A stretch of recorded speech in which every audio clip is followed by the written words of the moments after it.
우리에게 주시는 생명의 말씀은 히브리서 3장 5절, 6절 다 찾은 줄 믿고 5절부터 한 목소리로 같이 읽겠습니다. 또한 모세는 장래에 말한 것을 증언하기 위하여 하나님의 온 집에서 종으로 신실하였고 그리스도는 하나님의 집을 맡은 아들로서 그와 같이 하였으니 우리가 소망의 확신과 자랑을 끝까지 굳게 잡고 있으면 우리는 그의 집이라. 아멘. 하나님 아버지 감사합니다. 오늘도 귀한 말씀을 주셨습니다. 오늘 귀한 말씀이 살아있는 말씀이 되게 해주셨고 활력 있는 말씀이 되게 해주셔서 좌우의 날선 어떤 검보다도 예리한 말씀으로 오신을 주신 줄 믿사오며 모든 말씀 예수 그리스도 이름으로 감사하며 간절히 기도드리옵나이다. 아멘. 할렐루야. 저와 여러분들은 누구의 집에서 살고 있어요? 우리 집. 우리 집에서 살고 있는 게 아니에요. 하나님의 집에서 살고 있어요. 하나님의 집에서. 오늘 본문을 보시면 우리는 그의 집이라고 했습니다. 오늘 본문 6절 끝절에 보면 우리는 그의 집이라고 했습니다. 저와 여러분들은 누구의 집? 하나님의 집이라고 했습니다. 하나님의 집에서 거하시다가 눈에 보이는 하나님의 집으로 다시 우리가 이렇게 모였습니다. 하나님의 즉 하나님의 나라가 내 안에서 세워지는 새날교회와 성도님이 되시기를 주의 이름으로 축원합니다. 자, 하나님을 지으시려면 기둥이 필요해요. 세상적인 집도 지으려면 기둥이 필요하듯이 하나님의 집도 지으려면 기둥이 반드시 필요합니다. 그래서 여러분, 말씀이 없는 인생은 기둥이 없는 인생과 같아요. 말씀이 없는 인생은 기둥이 없는 인생과 똑같아요. 기둥이 만약 약하면은 그 집은 무너지게 되어 있습니다. 소유가 아무리 많이 있을지라도 하나님의 말씀이 없으면은 우리 인생의 마지막에 결국 무너집니다. 무너지고 다시 일어설 수가 없는 거예요. 우리 마지막 문턱을 넘지 못한다는 얘기입니다. 그런데 반대로 내 소유는 아무것도 없을지라도 하나님의 말씀대로 살 때 우리 인생이 마지막 넘어질지라도 곧 영생의 길이 열릴 줄 믿습니다. 영원한 생명의 길이 열리시기를 주의 이름으로 축원합니다. 오늘날에는요, 속은 없어도 알맹이는 없을지라도 외모와 형식을 매우 중요하게 여깁니다. 그래서 외모도 잘 가꾸라고 하죠. 외모도 잘 가꾸라고. 그러다 보니까 외모도 일종의 경쟁력이다라고 말을 합니다. 외모도 경쟁력이라고. 저는 이건 광고에서 봤습니다. 어디에서 이런 말을 썼을까요? 성형외과에서 하더라고요. 성형외과에서 외모도 일종의 경쟁력이다라고. 그러다 보니까 한국에는 여성들만 그 성형수술을 하는 줄 알았더니요, 남성들도 성형수술하는 게 유행처럼 번지고 있다고 하네요. 남성들도. 왜 성형수술을 그렇게 하는가 했더니 취업을 하려니까 외모를 뜯어 고쳐서라도, 아니 그냥 마음복까지도 고쳐서 응시한다고 하는 거예요. 너무 취업하기 힘드니까 얼굴 뜯어 고쳐서라도, 아주 마음복까지도 고쳐서라도. 하지만 아무리 우리 외모에 치중한다 할지라도 마음에서 보여주는 얼굴이 여러분 참되고 진실된 얼굴인 줄 여러분 믿으시기 바랍니다. 진실된 얼굴은 어떤 얼굴인가? 내 안에 하나님 나라가 세워질 때 그 마음의 모습이 얼굴에서 보여주고 얼굴이 그 진실함과 당당함을 보여주게 되어 있습니다. 그러므로 여러분, 마지막 승리자는 누군가? 역시 내 안에 하나님 나라를 세운 여러분 진실한 사람만이 차지할 수 있다는 것을 여러분 꼭 믿으시기 바랍니다. 그래서요, 하루의 시작을 진실된 하나님의 말씀과 기도로 시작하시면은 그 하루하루가 하는 일마다 승리하실 줄 믿습니다. 그래서 오늘 본문에서 우리에게 주신 말씀이 있는데요, 오늘 본문에서 우리에게 주신 말씀의 첫 번째는 무슨 말씀을 주시는가 했더니 하나님의 집을 맡은 자가 되라고 했습니다. 하나님의 집을 맡은 자는 뭐냐? 하나님의 집을 관리하는 자를 말하고 있지, 맡은 사람이라는 것을. 자, 하나님의 집은 어디 있을까요? 하나님의 집은 저 높고 높은 하늘나라에 하나님의 집이 있을까요? 그럼 거기에 누가 살고 있을까요? 저 높고 높은 하늘나라에 하나님 집 있으면 거기 누가 살고 있을까요? 믿음의 선조들이, 믿음의 조상들이 살고 있을까요? 그러고 먼저 부활하신 예수님은 지금 어디 계신가? 성경에서는 부활하신 예수님 어디 계신다고 기록되어 있는가요? 어디 계실까요? 부활하신 예수님은 히브리서 12장 2절에서 기록을 보니까 그랬습니다. 하나님 우편 보호자에 앉으셨느니라라고 했습니다. 하나님 보호자, 좌편도 아닙니다. 우편 보호자에 앉으셨느니라고 말씀하셨습니다. 이게 부활하시고 승천하신 예수님은 지금 하나님 우편 보호자에 계십니다. 그렇다면 예수님이 계신 곳이 곧 어디요? 하나님의 집이요? 하나님의 나라입니다. 예수님이 말씀하셨습니다. 어떤 말씀을 하셨는가? 누가복음 17장 20절에서 21절에서 하신 말씀이 하나님 나라는 볼 수 있게 임하는 것이 아니라 또 여기 있다 저기 있다고도 하지 못하리니 하나님 나라는 너희 안에 있느니라고 말씀하셨습니다. 하나님 나라가 저 높고 높은 하나님 나라에만 계신 줄 알았더니 하나님 나라는 너희 안에 있느니라고 말씀하셨습니다. 그래서 저와 여러분들 안에 하나님 나라가 세워졌느냐 아니면은 못 세워졌느냐에 따라서 우리 구원에는 굉장히 영향력이 있을 것입니다. 저와 여러분들에게는 하나님 나라가 날마다 세워가기를 주의 이름으로 축원합니다. 자, 하나님의 집은 어디 있다고요? 저와 여러분들 안에 있다고 했습니다. 그럼 하나님의 집을 맡은 사람은 누굴까요? 누가 하나님의 집을 맡을까요? 오늘 본문에서는 두 종류의 관리자와 두 종류의 두 사람을 등장시켰습니다. 그런데 이 두 사람은 시대에 맞춰서 하나님의 집을 잘 맡아서 관리하셨습니다. 먼저 우리 5절 하반절의 기록을 보면 그래요. 하나님의 온 집에 종으로 신실하였고라고 했습니다.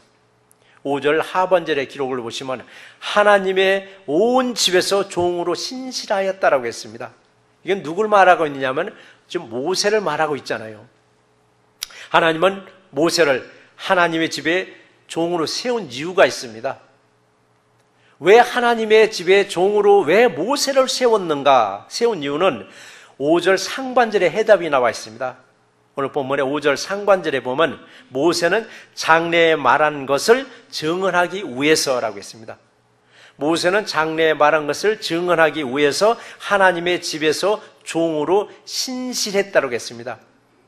그런데 여러분 옛날 성경책을 보면 신실이라는 말을 충성했다라고 나옵니다. 근데 오늘 번역에는 신실로 나오는데 충성했다가 더 정확한 표현이기도 합니다. 하나님의 집에서 모세는 종으로 충성했다라고 했습니다. 왜 충성했는가?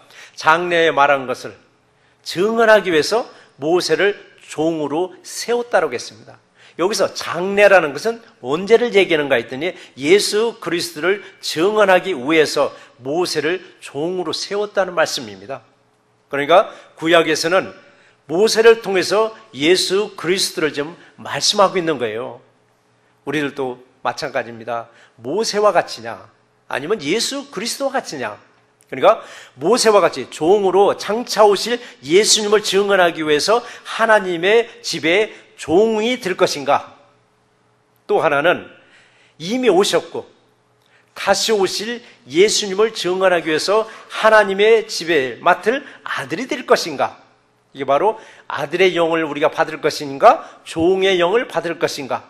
여러분 아들의 영을 받은 사람과 종의 영을 받아가지고 우리 신앙생활 하는 거 보면 구별이 거의 됩니다. 아들의 영을 받은 사람들은 주로 법을 많이 따집니다. 법. 그래서 예수님이 그러실 거예요. 예수님한테도 법대로 하라 하니까 예수님이 내가 너를 법대로 했으면 너는 벌써 지옥에 갈 사람이라고. 그러나 아들의 영을 받은 사람들은 뭐예요? 사랑이더라고요. 사랑이 있었습니다. 아들의 영을 받은 사람은 사랑. 그래서 우리가 정말 내 안에 사랑이 있는가 아니면 법만 있는가.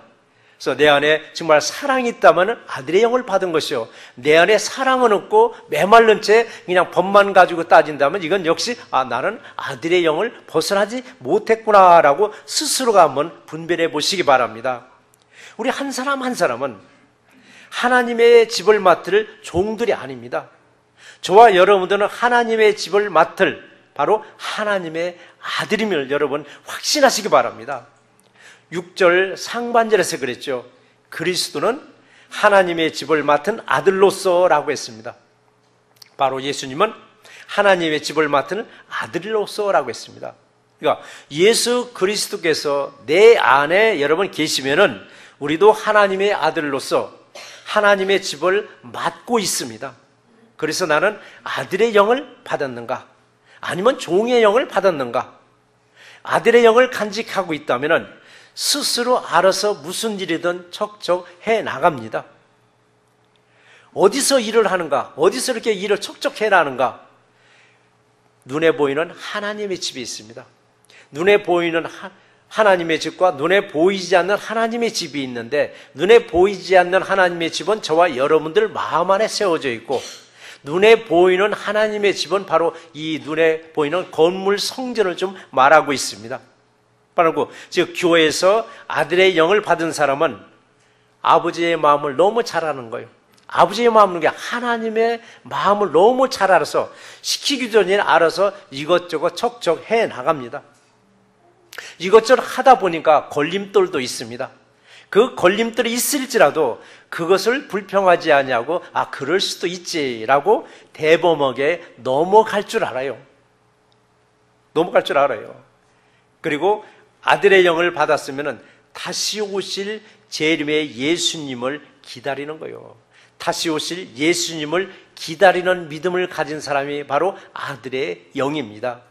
근데 반대로 종의 영을 받았다 하면은 하나님의 집에서, 즉 교회에서 무엇이든지 시키는 일 외에는 하질 못하는 거예요. 시키는 일만 하다 보니까 마치 여러분 남미 분들을 데리고 일을 시키는 분들이 많이 경험하시잖아요. 요거 하라 하면은 그것만 딱 하고는 우두건이 있는 모습을 많이 볼 수가 있더라고요. 저희 교회도 리모델링 할 때 남미 분들이 와서 많이 도와줬는데 요거 하라면 그거 딱 하나 하고 나서는 앉아 있습니다. 아니면 서 있거나. 근데 남미 분들을 데리고 일하는 분들이 다 동일한 말씀이에요. 알아서 왜 못하느냐라고. 왜냐하면 주인의 의중을 잘 모르니까 시키는 거 외에는 손은 안 대더라고요. 눈에 보이는 거. 그러니까 하다 보니까 나는 한가한데 남들은 바삐 움직이는 거예요. 나는 할 일 없는데 남들은 너무 바쁜 거예요. 그러다 보니까 나는 할 일 없고 남들이 바쁜 모습을 보다 보니까 은근히 시샘도 나누더라고요. 근데 손발이 한가하면은 어디가 바쁜 줄 아세요? 입술이 바빠지더라고요. 손발이 한가하면 입술이 바빠지더라고요. 해야 되니까. 근데 요즘에는요, 입술까지도 한가해요. 어디가 바쁜지 아세요? 손가락이 바빠지더라고요. 카톡으로 열심히 퍼날려야 되고, SNS에 계속 페이스북에 막 올려야 되고, 그 옛날하고 표현이 그렇게 달라지더라고요. 옛날에는 손발이 한가하면 입술이 바빴지만 요즘에는 한가하면 손가락이 바빠지더라고요. 어째서 종은 알아서 일을 못하는가? 이 점이 바로 아들의 영을 받은 사람과 종의 영을 받은 사람과의 바로 구별되는 모습이기도 합니다. 종은 주인의 마음을, 즉 의중을 잘 몰라요. 겉만 알 뿐이야. 속을 잘 몰라요. 그렇다고 주인도 종에게 일일이 자신의 마음을, 자신의 의중을 다 털어놓진 않아요. 그러다 보니까 주인이 이거 하라면 이거 하고 저거 하라면 저거 하고, 그리고 나머지 일은 안 하게 되어 있습니다. 기다림도 그래요. 소망도 그렇고 이 땅의 것만 바라보는 거예요. 이 땅에서 잘 먹고 잘 살고 풍요롭게 살면 됐지, 요게 끝입니다. 그러니까 종은 영생하고도 상관없는 거예요. 종의 영을 받은 사람들은 영생하고 상관없어요. 그건 남의 얘기처럼 생각합니다. 영생 아무 상관없어요. 오직 이 땅에서 풍요롭게 사는 것이 처음의 희망이요 마지막에 그들의 희망이기도 한 게 뭐냐? 종의 영을 받은 사람들입니다. 그렇다면 오늘 예배에 참석하신 여러분 한 분들은 좀 어떠신 마음을 가지고 오셨을까요? 아들의 영을 받아서 하나님의 집을 받던 직분을 여러분 잘 감당하셔서 이 땅에서의 축복과 하늘의 신령한 축복을 마음껏 받아 누리시기를 주의 이름으로 축원합니다. 자, 두 번째는 두 번째 주시는 말씀은 끝까지 붙잡으라 얘기입니다. 끝까지 붙잡으라고. 은혜의 보호자 앞에 담대히 나가려면 끝까지 여러분 놓치지 마시기 바랍니다. 무엇을 놓치지 말라고요? 무엇을? 믿음의 끈을, 믿음의 줄을 여러분 끝까지 붙잡고 있노라면 반드시 여러분 승리할 줄 믿습니다. 여러분들은 얼굴을 참 모르시는 분이 한 분 계세요. 유승수 집사님이라고. 가끔 제가 수요일이나 금요일 때 꼭 같이 기도해자고 하시는 그분이 계세요. 20여 년간은 지금 병석에 누워 있습니다. 지난주 월요일 날 그분의 신방을 했습니다. 이제는 점점 이제 가물가물해 가더라고요.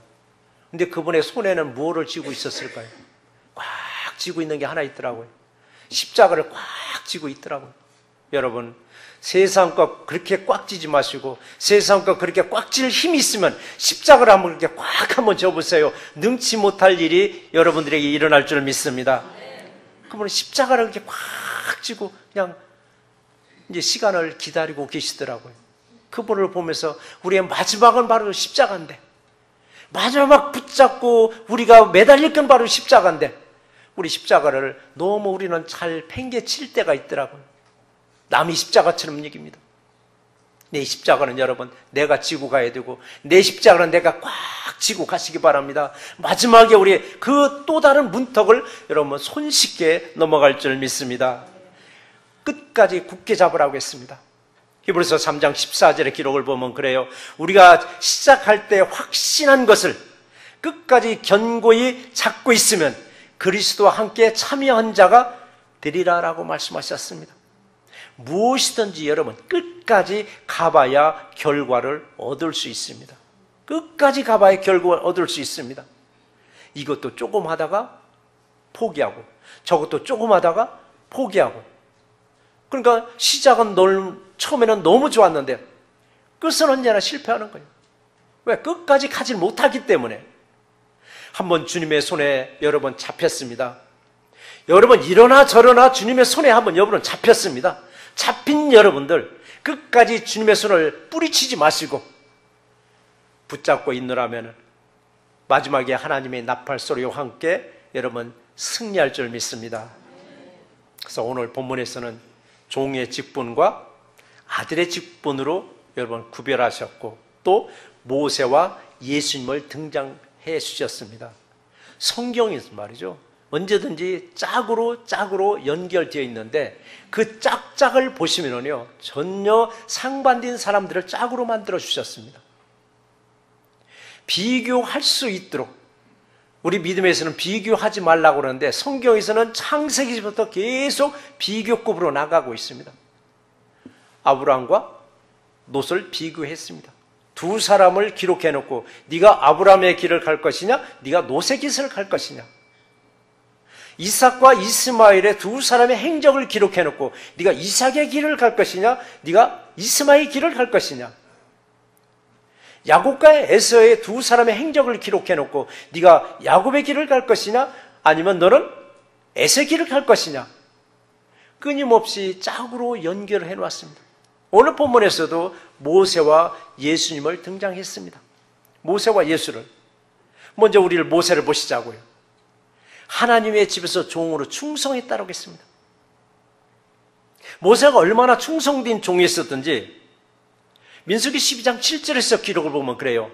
내 종 모세는 나의 온 집에 충성됨이라고 말씀하셨습니다. 어떤 선지자보다도 모세는 하나님과 대면하면서 하나님의 말씀을 받은 사람입니다. 그런데 민수기 12장 7절에서 이 충성되다는 이 말, 충성된 종이라고 한 이 말씀에 의도가 있었습니다. 모세가 구수 여인을 얻었다라고 했습니다. 구수 여인을. 구수 여인은 오늘날의 에디오피아로 이렇게 번역들 합니다. 에디오피아 쪽으로 봅니다. 그는 이방인 여자를 아내로 얻었습니다. 첫 번째 아내 시보라가 죽어서 얻었는지 살았는데 또 얻었는지에 대해서는 기록은 없습니다. 단지 구수 여자를 얻었다라고 해서 신학자들은 아마 첫 번째 시보라가 죽은 후에 아마 얻었을 거라고 이렇게 해석을 합니다. 근데 문제는 왜 하필이면은 이방 여인을 아내로 얻었냐고 해서 그 누나들은 미리암과 형들은 아론이 모세에게 이런 말을 했습니다. 너에게만 하나님이 말씀을 주는 것이 아니고 우리에게도 말씀을 주셨다 하면서 은근히 모세의 지도력을 무시해버렸습니다. 그런데요, 제가 늘 끊임없이 말씀하는 구절이 있죠. 출애굽기 3장 7절 말씀을 제가 끊임없이 말씀드리죠. 하나님은 보고 계시고 듣고 계시고 알고 계시다라고 말씀하셨죠. 미리암과 아론이 모세를 비방하는 것을 하나님이 정확하게 들으시고는 미리암과 아론에게 말씀을 하셨습니다. 모세의 온유함이 지면의 모든 사람보다 더하리라 하시면서 미리암에게 문둥병을 주어버렸습니다. 왜 미리암에게 문둥병을 주었는가? 미리암이나 아론은 이런 생각이 있습니다. 나도 너와 동등하다라고 모세의 지도력을 무시하면서 자기를 내세운 결과 하나님의 진노로 문둥병을 주어버렸습니다.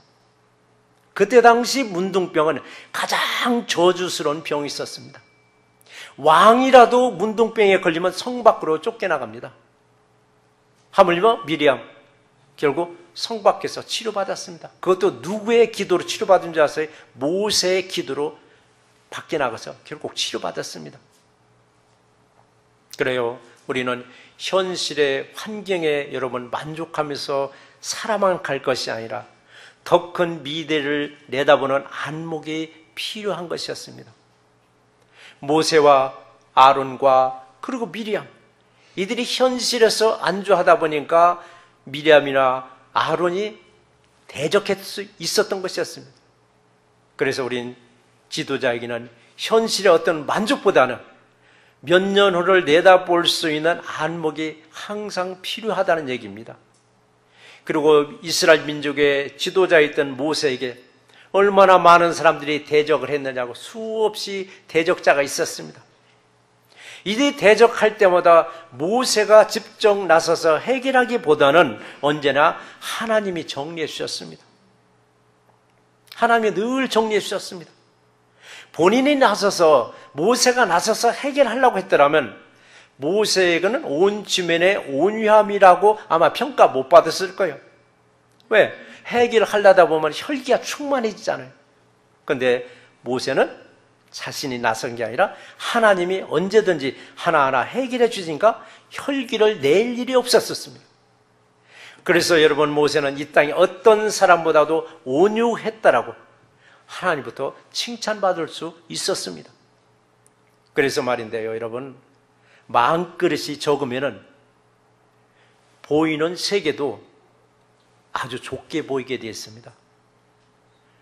마음그릇이 작은 사람한테 좀 넓게 보라고 권면하잖아요. 그래서 한번 넓게 봤더니 초점을 못 맞추는 거예요. 초점을 못 맞춘 게 뭐예요? 보이는 게 다 흐릿하게 보이는 거예요. 흐릿하게 보이니까 뭐가 나오고? 불만이 나오고 불평이 나오더라고요. 제가 설교를 하면서도 저도 그래요. 여러분들 한 분 한 분 이렇게 쭉 보다가 어느 사람 볼 때는 저도 흐릿하게 저도 초점을 안 맞출 때가 있어요. 그 어느 사람은 누군지 아세요? 예배드린데 지루하게 느끼는 분들이 있습니다. 예배가 너무 지루하게 느끼는 분들은 저도 안 봐요. 봐더라도 보는 것 같은데 초점을 흐리고 봐요. 왜? 저거 정면으로 마주치면 그분도 미안하고 나도 미안하니까 그냥 흐릿하게 지나고 말아요. 왜? 그분의 마음은 그래요. 아이고 목사님 빨리 끝내. 왜 이렇게 말이 많아? 얼굴에 표정이 보이니까. 근데 다행스럽게도요, 여러분 한 분은 바라보면 그런 분들이 없어요. 그냥 재밌어 해가지고 은혜스러운 모습을 보니까 그냥 한 분 한 분씩 이렇게 쭉 이렇게 바라보면서. 근데 요즘 성가대를 잘 안 봐요. 왜 그런가 했더니 돌리면 소리가 안 들린대요. 핀마이크를 가지고 있었는데요. 그 하우링이 너무 커서 핀마이크를 안 써요. 핸드마이크를 썼는데 그것도 약해요. 이걸 다시 조정하는 게 이게 제일 잘 들린대요. 그래서 몸을 많이 마이크에서 벗어나면 결국 소리가 안 나니까 성가대하고는 눈을 맞추기가 좀 힘들긴 한데 그래도 이제 가끔은 맞추겠습니다. 왜? 성가대원을 한 분 한 분 얼굴이 얼마나 환해요. 왜? 찬송하니까. 여러분, 마음이 어두울 때는 찬송하세요. 마음이 어두울 때는 덮어놨던 성경책 펼쳐놓고 하나님 읽어보세요.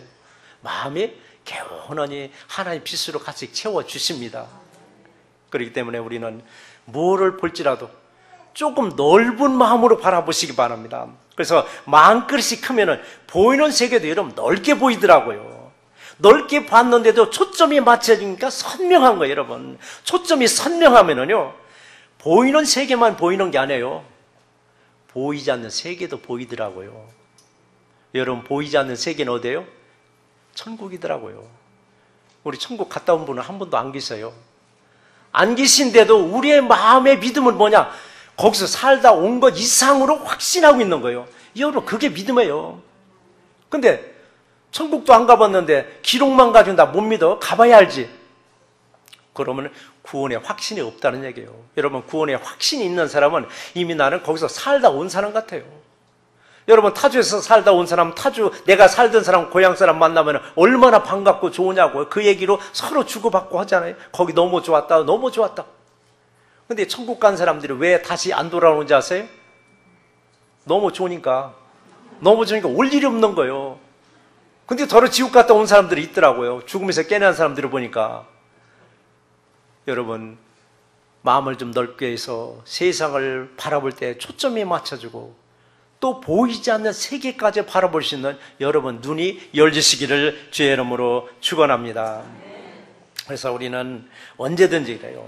정말 보이지 않는 세계를 바라보면서 영원한 하나님 나라가 있음을 여러분 믿고 확신을 가지고 여러분 신앙생활 하시기 바랍니다. 이게 바로 구원의 확신이더라고요. 그래서 우리 구원만 생각하면은 늘 감동이 있어야 돼요. 구원만 생각하면 여러분 기쁨이 있어야 되고, 구원만 생각하면 여러분 눈물이 핑 돌아야 돼요. 왜 그런가? 나 같은 사람이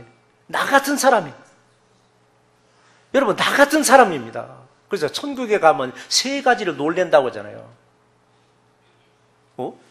저 사람이 여기까지 왜 왔지? 세 번 놀래는, 저 사람이 왜 천국까지 왔을까? 세상에서 나쁜 짓만 하니까 저 사람 지옥 갈 줄 알았는데 와보니까 천국에서 눈에 띄는 거예요. 근데 아무리 찾아봐도 안 보이는 사람이 하나 있어요. 이 땅에 살 때 저 사람은 꼭 천국 갈 사람인 줄 알았는데 가서 보니까 그 사람이 안 보이는 거예요. 그 두 번째 놀라는 거예요. 세 번째 놀라는 뭐냐? 나 같은 주인도 천국에 와 있네? 세 번 놀란다는 거예요. 그래서 우리가 이 땅에 살면서 저 사람은 갈 거야? 못 갈 거야? 우리 함부로 속단음을 못 써요. 사람들이 그러죠. 저 사람 하는 뭐를 봐서는? 싸가지를 봐서는 지옥 갈 줄 알았는데 그 사람 천국에 와 있다는 얘기입니다. 저 사람 분명히 천국 갈 줄 알았는데 천국 가서 아무리 찾아도 안 보이더라 얘기입니다. 그래서 우리는요 정말 구원의 확신을 가지고 이 땅 하루하루를 여러분 사시기 바랍니다. 이것이 믿어지지 아니하니까 이 땅에서 포기해야 할 것은 목숨 걸고 절대 포기를 않는 거예요. 이게 믿어지지 아니하니까. 근데 반대로 또 이게 구원의 확신이 믿어지지 않으니까 절대 포기해서는 안 될 것은 쉽게 포기하면서 신앙생활하는 걸 볼 수가 있습니다. 거꾸로 우리는 살아가더라고요. 여러분, 포기해서는 안 될 믿음은 절대 붙잡고 계셔야만 됩니다. 근데 포기해도 될 것, 구원하고 관계없는 일은 가지고서는 막 죽기 살기로 우리 목숨 걸 때가 있더라고요. 그래서 우리 서로 믿음 생활하면서 신앙생활하면서 공동체 생활해가면서 여러분 구원하고 관계없는 일에 우리 목숨 걸지 마시는 우리 새날교회 되시기를 주의 이름으로 축원합니다. 그러니까 하나님의 집을 맡은 우리는 끝까지 굳게 잡고 있어야 우리는 그의 집이 될 수가 있습니다. 오늘 본문 끝절에 우리는 그의 집이라고 말씀하셨습니다. 그의 집이란 우리는 하나님의 집이 될 수 있다는 얘기예요. 믿음은 끝까지 붙잡고 있을 때 여러분 승리의 길로 인도해 줄 줄 믿으시기 바랍니다. 하나님의 집을 맡은 사람에게는 또 그냥 맡게 하는 게 아니에요. 맡은 만큼 하나님이 복 내려 주시는데 어떻게 주시는가? 하나님을 맡을 때, 하나님의 집을 맡을 때 우리가 주시는 게 히브리서 4장 16절 말씀에 때에 따라 돕는 은혜를 얻기 위하여 은혜의 보좌 앞에 담대히 나갈지니라 라고 했습니다. 그래요. 하나님의 집을 맡은 사람들에게는 언제든 때에 맞춰서 어떤 일이든 여러분 도와주십니다. 그래서 예수님이 그랬잖아요. 너희는 먼저 구할 것을 이루어줬잖아요. 땅의 것을 먼저 구하지 말고 너희는 먼저 그의 나라와 그의 의를 구하라. 그러면 이 모든 것을 너에게 더가 붙었어요. 더 해주시리라고 말씀하셨더라고요. 그렇기 때문에 사람의 위급할 때, 화급할 때, 이러지도 저러지도 못하고 있을 때 먼저 여러분 당황하지 마시고 오직 주님만이 이 일을 해결할 수 있을 밖에 없다라고 여러분 고백하시면서 기도하세요. 내가 먼저 나서기 전에 먼저 우리는 해야 할 일이 있습니다. 제가 늘 말씀드리죠. 믿음은 덮어놓고 믿지 말으라고. 근데 어느 분이 그러더라고요. 정말 말씀대로 덮어놓지 않고 펼쳐놓고 집에서도 보니까 읽게 되더라 얘기입니다. 펼쳐놓으니까 오며 가다가 한 절씩 읽고 읽은 그 구절이 그날 내게 주신 말씀이더라라고. 여러분 화급한 상황에서 위급한 상황에서 덮어놨던 성경책 펴놓고 읽고 여러분 기도하시기 바랍니다. 말씀을 덮어놓고 그리고 기도하지 아니하고는 하나님보다 내가 앞서 행하게 되어 있습니다. 내가 하나님 말씀을 읽고 기도한다는 것은 하나님을 앞세운 것이며 말씀을 읽지 않고 기도하지 않고 나간다는 것은 내가 하나님보다 앞서서 행하겠다는 얘기입니다. 내가 앞서서 행했더니 하나님은 뒤에서 뒷짐지고 그래 네가 잘났으니까 네가 해봐 하고 하나님 침묵하고 계세요. 하나님이 침묵하고 계신 것을 우리는 깨워야 됩니다. 깨우는 게 뭐냐? 나를 깨우시기 바랍니다. 하나님 말씀으로 기도로 날마다 깨우지는 저와 이름 되시기를 주의 이름으로 축원합니다. 그래서 주님은 누구를 통해서 역사하여? 천사를 통해서 역사하시는 게 아닙니다. 사람을 통해서 꼭 역사하십니다. 그리고 은혜도 보면은 사람을 통해서 은혜를 주셔요. 어떤 상황에서도 담대하게 헤쳐나갈 수 있는 능력도 저와 여러분들에게 부어주십니다. 때에 맞춰서 도와주고 계십니다. 예수 그리스도는 어디 계세요? 하나님 우편 보좌에 앉아 계신다고 말씀하셨습니다. 하나님 보좌의 우편에 앉아 계시는 예수님의 도심을 끝까지 굳게 잡아서 어떤 일이든 아들의 영으로 승리하기를 주의 이름으로 축원합니다. 오늘 말씀을 정리해 보겠습니다. 갈라디아서 5장의 기록을 보면 그래요. 9가지 성령의 열매가 있는데 그 중에서 절제가 하나 있습니다. 절제. 우린 삶에서의 절제와 믿음에서의 절제가 있어야 끝까지 하나님의 집을 맡을 수가 있습니다. 아무리 하고 싶은 말이 있을지라도 우리는 언어를 때로는 절제할 줄 알아야 됩니다. 금방 주먹이라도 올라가서 누구라도 내려치고 싶은 그런 충동이 있을 때 그걸 절제할 수 있는 여러분 용기가 필요합니다.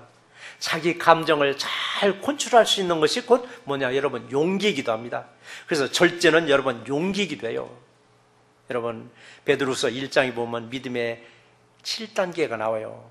제일 처음에 믿음이 있고 믿음의 덕을 세우라고 했습니다. 덕에 지식이 있어야 되고 지식의 다음에 절제가 나오더라고요.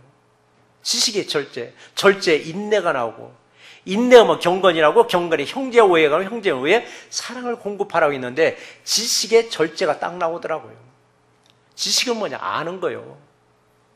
정말 올바른 것을 알을 때 올바르게 하나님을 알았을 때 절제는 하지 말라고 해도 절제력이 있어요. 근데 아는 건 많이 있는데 틀리는 게 더 많이 있을 경우 아는 건 많은데 이게 잘못할 경우는 잘못 아는 것을 많이 있을수록 절제가 안 되는 거예요. 자기 주장이 너무 내세우는 거예요. 근데 하나님을 아는 지식이 많은 사람들은 어떻게 돼요? 자기 주장 너무 내세우지 않아요. 근데 잘못 알게 되다 보니까 그렇게 주장이 너무 세다 보니까 절제를 못하는 거예요. 자, 우리는 예수님의 생전의 모습을 한번 상상해 보세요.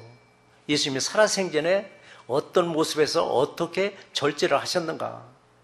예수님도 정말 매 순간순간 하는 거 보면 화를 내고 싶었을 거예요. 물론 예수님 화도 내셨죠. 독사의 자식들아라고 화도 내셨지만 거의 넘어가셨습니다. 어느 때는 좀 한 대 막 때리고 싶을 때도 있었을 거예요. 예수님도 하도 무지하게 덤벼들으니까.